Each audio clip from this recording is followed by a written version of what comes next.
El imperio del siglo II prosperaba. Desde los bosques de Britania hasta los desiertos de Siria, la autoridad de Roma se aplicaba mediante la ley y la espada. Sin embargo, bajo una aparente fachada de poder y gloria, el sistema se resquebrajaba. Arrinconado por su grandeza, el imperio fue víctima de su propio éxito. Durante siglos, Roma se había alimentado de los botines de guerra, pero ahora, con todo el Mediterráneo conquistado, apenas quedaban tesoros extranjeros que las legiones pudieran reclamar y saquear. La cuenta atrás se había puesto en marcha. En el norte los germanos, en el sur el Sáhara, en occidente el Atlántico y en oriente Persia. Aunque arriesgada, a los romanos solo les quedaba una opción si querían seguir luchando por la integridad de su imperio.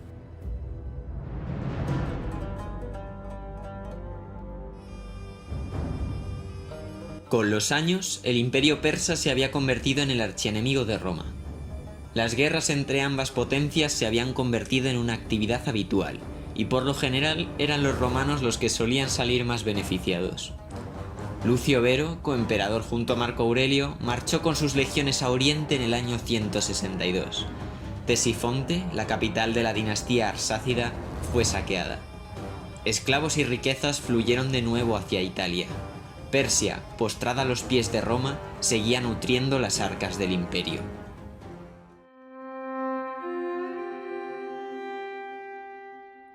Desde las fértiles tierras bañadas por el Tigris y el Éufrates, los monarcas arsácidas gobernaban un imperio que se extendía hasta las proximidades de la India. Numerosas rutas comerciales procedentes de Oriente conectaban con el Mediterráneo atravesando el imperio. Esto, efectivamente, se traducía en mercancías lujosas e impuestos de tránsito. Y los romanos lo sabían. Aunque numerosos barcos cruzaban el Mar Rojo y comerciaban con la India, llegando productos de toda Asia a los puertos de Ostia y Alejandría, los emperadores romanos, en sus continuas campañas a Persia, buscaban también hacerse con parte de esas riquezas procedentes de las rutas continentales. Septimio Severo también marchó sobre Persia. Las legiones romanas al mando del emperador consiguieron de nuevo saquear la capital. Esclavizaron a miles de personas y los tesoros fueron robados. Los ingresos estaban cada vez más comprometidos en Roma y las conquistas eran necesarias para seguir alimentando la máquina imperialista. Volvamos al Mediterráneo. He aquí, el imperio del siglo II. Grande, ¿verdad? Demasiado. Y es que pensémoslo, gestionar un territorio tan extenso era tremendamente complicado. Los emperadores se veían incapaces de frenar las continuas rebeliones que estallaban en Britania, Galia, Siria o África. Numerosos usurpadores eran proclamados por las legiones, generando más y más guerras civiles. El ejército, núcleo del imperio, se encargaba de quitar y poner emperadores. Aquel que pudiera pagar la toga imperial podría simplemente comprarla pagando a las tropas. La dinastía de los Severos, por ejemplo, aumentó progresivamente el sueldo de los legionarios. Sí, los gastos, principalmente en el ejército, eran cada vez más altos y los recursos no sobraban.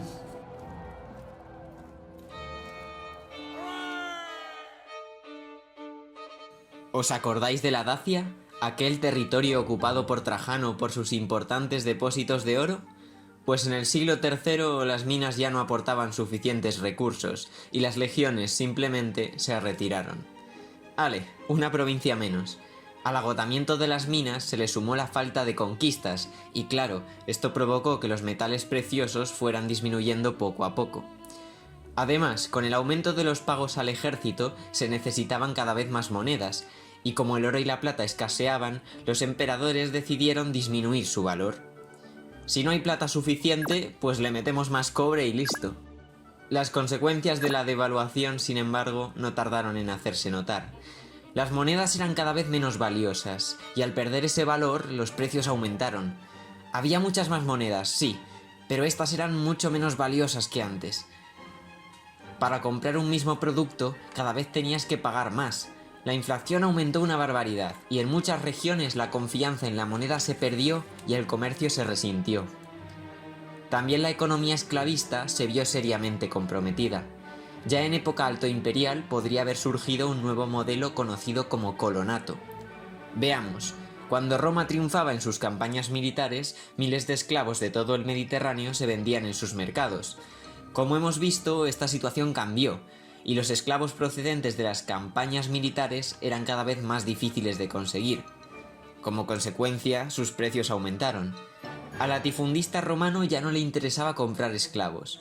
Le salía más barato liberarlos, desentenderse de su mantenimiento y convertirlos en una especie de siervos adscritos a la tierra, los llamados colonos, que debían pagarle con una renta por cultivar sus tierras. ¿Os suena de algo este sistema?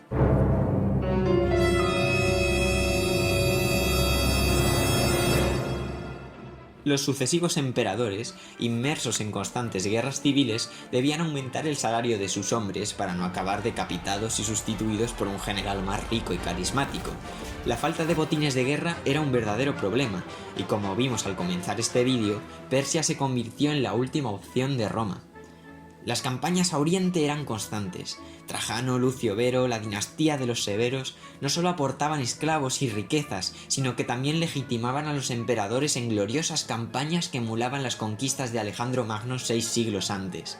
Pero claro, Persia no era tan débil como parecía.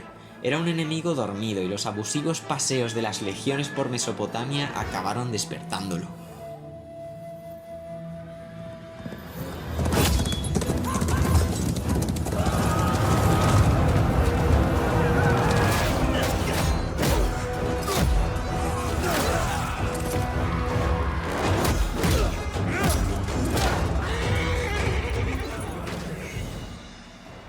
El imperio persa estaba fragmentado en múltiples provincias autónomas, denominadas satrapías. Cuando los romanos asaltaban esta región, Mesopotamia, los persas orientales seguían manteniendo su soberanía. Sin embargo, tras las conquistas de los severos, una nueva dinastía se hizo con el poder y expulsó a los romanos de Persia, los sasánidas. Sapor I, rey de reyes, centralizó el poder del monarca y marchó con sus ejércitos a Siria, atravesando las fronteras romanas. Antioquía, una de las ciudades más prósperas de la región, fue saqueada. La situación era muy complicada y el por aquel entonces emperador Valeriano decidió ponerse a la cabeza de sus legiones y resolver el problema en persona. Pero esta vez no fue Persia la que se arrodilló ante Roma. Valeriano fue capturado por Sapor y ahora era Roma quien se postraba a los pies del imperio sasánida. La captura y posterior muerte de Valeriano fue aprovechada por los usurpadores y las guerras civiles se sucedieron durante años. Fue tal la situación de caos político que a mediados del siglo III el imperio estaba fragmentado en 3 entidades diferenciadas. En Occidente el Imperio Gálico y en Oriente el imperio de la reina Zenobia de Palmira. Y aunque los 3 supuestos imperios se enfrentaban los unos con los otros, la fragmentación del poder paradójicamente favorecía la defensa frente a germanos y persas.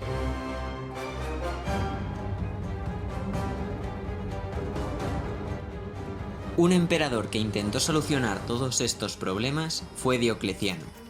Tenía claras varias cosas. Primero, el imperio es demasiado grande y las guerras civiles son un problema. Segundo, los legionarios son imprescindibles para defender las fronteras, y asegurar sus salarios es esencial para evitar motines. Tercero, sin guerras de conquista, los ingresos escasean, así que hay que buscar otras fuentes de financiación. Para solucionar el primero de los problemas, Diocleciano estableció la tetrarquía. Sí, dividió el imperio en 4, 2 augustos, entre los que se encontraba el mismo, y 2 césares, que ocuparían el cargo de los augustos al morir o abdicar los primeros. Los 4 emperadores tendrían poder efectivo sobre el imperio, cada uno sobre una región determinada. De esta forma, podrían tomar decisiones de mando mucho más rápido, defenderse mejor de los bárbaros y tener más controlado al ejército.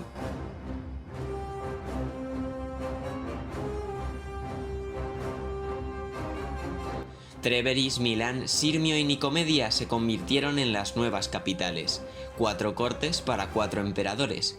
Roma se había convertido en una capital meramente simbólica. Vale, primer problema solucionado. Vamos al siguiente. Pagar al ejército. Si cumplimos el tercero de los retos, también conseguimos este. Ingresos para el imperio. Diocleciano llevó a cabo una importante reforma en la fiscalidad. regulando las contribuciones de forma progresiva y aumentando los impuestos. Si no encontraba los recursos en el exterior, los encontraría dentro del imperio. Incluso llegó a emitir un edicto de precios máximos para frenar la inflación. Obviamente, que estas leyes y reformas se cumplieran necesitaban de una amplia y formada burocracia. Por esta razón, los funcionarios imperiales se multiplicaron, y las provincias, núcleos de la gestión administrativa, se subdividieron y agruparon en diócesis para favorecer el trabajo de los burócratas y tener mayor control sobre los ciudadanos. Bueno, pues ya está, hemos salvado el imperio. ¿No?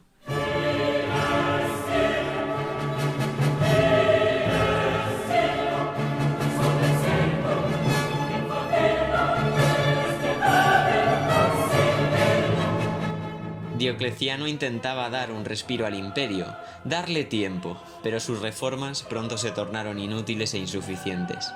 La burocracia aumentó los gastos, el Estado no fue capaz de regular los precios máximos, la inflación siguió subiendo, excesivos impuestos alejaron a los aristócratas de las ciudades, el imperio parecía estar condenado. Aunque Roma seguía conservando buena parte de su integridad territorial, la situación se agravaba por momentos. Ahora los tetrarcas querían acabar con sus rivales y perpetuar su propia dinastía. La sangre corrió de nuevo, pero de las cenizas de la guerra surgió un nuevo César que habría de cambiar para siempre el destino de Roma: Constantino. Porque esta vez el emperador no estaría solo. Constantino contaba con la ayuda de un dios hebreo que 3 siglos antes había mandado a su hijo para salvar a los hombres y mujeres del sufrimiento terrenal. El nuevo emperador, victorioso en cruentas guerras civiles, buscó legitimar su posición y decidió apoyarse en una institución que transformaría los pilares de la cultura romana como nunca nada lo había hecho antes.